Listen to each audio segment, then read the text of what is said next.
I saw this post on Facebook and it had a $100 bill held up and they were lighting it on fire with a lighter. They said, if you can't do this, then you shouldn't be in beekeeping. And I feel like it's pretty true. Hey, Hucky. All to say, beekeeping in Wisconsin or any state further north has extra challenges and it's quite a risk. Lots of times the bees don't overwinter well. Today I went out and looked at my hives. I have 2 of them and neither one has survived the winter. So I will be starting over this summer. So some added challenges there. I'm going to need to get bees, which means I'm going to have money for bees. As a homesteader, I have some pretty wild ideas and some pretty big dreams. Unfortunately, most of those wild ideas and big dreams come with a big price tag. If you've been following my channel for a while, you know that I lost my job during this COVID pandemic and our household income was slashed in less than half. More than half? I don't know. We make a third of what we used to make. So trying to figure out how we are going to achieve all my big goals and dreams without a big fat paycheck can be a little bit discouraging at times, but I pride myself on being a very creative problem solver. So today we're going to talk about one of those big ideas and big dreams that I had and how we are going to creatively finagle our way to get what we want and make those goals come true, even though we don't have much of a budget to work with. Hey, Mama. Well, hello, my friends. How are we? How are we? Oh, you guys are so big. You are so big. They're really not soft, if you've ever wondered. Not at all. Essentially, there's 3 obstacles with my goal to have 15 beehives by the end of summer. Number 1, I don't have any bees. The 2 hives I had have both died over winter. Number 2, I don't have enough bee equipment to have 15 hives. And number 3, I'm a crappy beekeeper. More like maybe neglect. That's probably the problem. But neglect because of lack of knowledge. And lack of knowledge because I'm busy and lazy sometimes, I guess. So, of those obstacles, I've already started problem solving some of them. My brother, who's an awesome beekeeper, is going to be bringing his beehives here and actually staying on our farm with us. And he's going to be my bee mentor. All right, so number 1, solve that problem. I've got a subject matter expert who's willing to take the time to teach me. Number 2 was a little bit harder. That was all the bee equipment. And bee equipment is not cheap. You need bottom boards, you need bee boxes, you need top covers, and then there's a lot of other things that are nice to have. Hive tools, the bee suit, extractors. I've been watching on Facebook Marketplace, of course, and over on Craigslist, and then just putting it out there that I'm looking for free or inexpensive bee equipment. I know you already ate. This is just a snack, so you'll be quiet. The first and possibly most important part of this process and overcoming these obstacles was to put some beehives on my vision board. It sounds kind of funny, but I truly feel like the more you let the universe know what you need and send those messages out, the more likely it is that these items are going to appear in your life. I have countless examples of how this has happened, and maybe it is not the universe, maybe it's just that I have made it known to myself and to friends and family that this is what I'm focused on, this is what I'm going to be doing, and I make it manifest and appear, but I like to think there's something else at play here. So I've told the universe that I need bee equipment and that I'm going to be a great beekeeper, and I've told myself this. Excuse me, Mama. Any eggs? Please don't peck me. You got 2 of them in there. Oh my gosh, this one is still wet. That's amazing. Thank you, Mama. Thank you. And now I have to actually make it happen. I don't have an egg bucket. That happens because I'm unorganized. Okay. So I'm on a local beekeeping page for our county and the surrounding areas, and I see an ad from a beekeeper who's now commercial, saying that he's looking to offload some of his used bee boxes at a really, really great price. Hundreds of them. Immediately messaged him and said, I'll take everything you've got and I can pick it up immediately. This seems to be one of my best tactics for getting what I need off of the internet when it's free or a really good deal. People are listing things for free or a really good deal because they want them gone, and they want them gone now. So he didn't want somebody that was going to come and take one box or look them over and only take the good ones. He wanted someone that could make this go away immediately so that he had room for his new and nicer boxes. As a commercial beekeeper, you can't really mess around, from what I've learned now. You can't really mess around with equipment that's not uniform, that's not in great shape.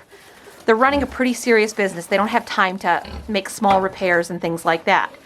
This guy's got over 1,000 hives, so he is really, really busy.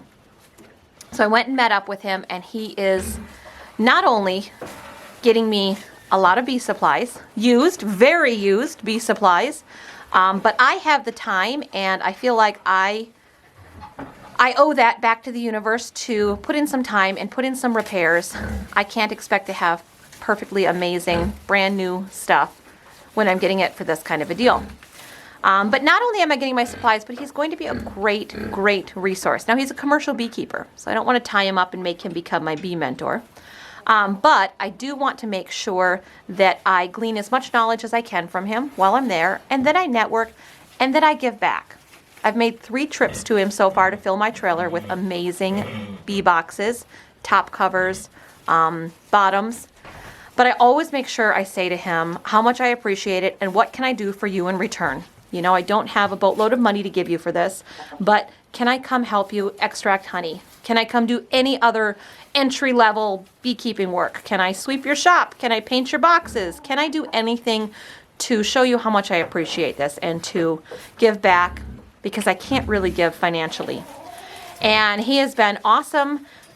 He's turned me down every time I've asked for help. Or asked to help rather, but this last time he did say, I'll let you know when extracting comes around and maybe you can tag along and help with that. So my husband and I might be doing a little bit of that to give back a little bit, but I cannot tell you how this has helped me overcome my second obstacle, which was gathering supplies. So I've probably picked up, I'm going to guess, and I'm terrible at numbers, but maybe 150 boxes, and there's probably hundreds more to get yet. So I'm making sure that I'm maintaining that relationship with him and that I am not taking advantage of him and that I am giving back where and when and how I can. Will you two stop arguing? So here is one load of bee boxes that I've picked up. So lots of them need a little TLC. They need paint. Some of them have rotted bottoms, or bottoms that aren't as good as what they should be. And there's a simple solution to that. These are regular size supers. You can just zip off the bottom and make them a medium super.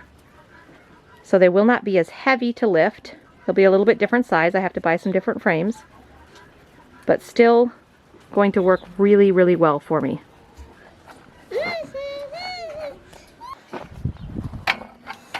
Wilder, you get your pants on backwards. Is that okay? It is okay. So I solved my problem about getting a bunch of my bee equipment for a really good deal. So in order to get bees, I needed to get some money, some income coming in that would allow me to buy bees without dipping into our personal household budget. So enter in my bee shelf. When we got our first load of bee boxes, we were still in the process of putting up kitchen shelves and finishing the kitchen. We came to an area of the wall, this area, where I knew I needed a shallow shelf. It couldn't be anything that stuck out too far because I need to maintain this walkway that goes to a bedroom. So I needed something that was roughly 10 inches deep, and I looked and looked all over, considered buying something, considered building things, and then I looked at my trailer full of newly acquired bee boxes, which are about 10 inches deep. So lo and behold, Scott was able to configure them, put them together after cleaning them and adding a piece of beadboard to the back and make me this beautiful shelf. And I loved it so much that I took photos of it and I put it up on Facebook Marketplace for sale. just to see if anybody else would be interested in one. About a week ago, I got a message on Facebook from somebody that wanted to know if we would custom build them 2 bee box bookshelves like this. So now we've got an order to build 2 custom bee box bookshelves, and the money that's going to come in is going to allow me to purchase bees. No, please. Yep.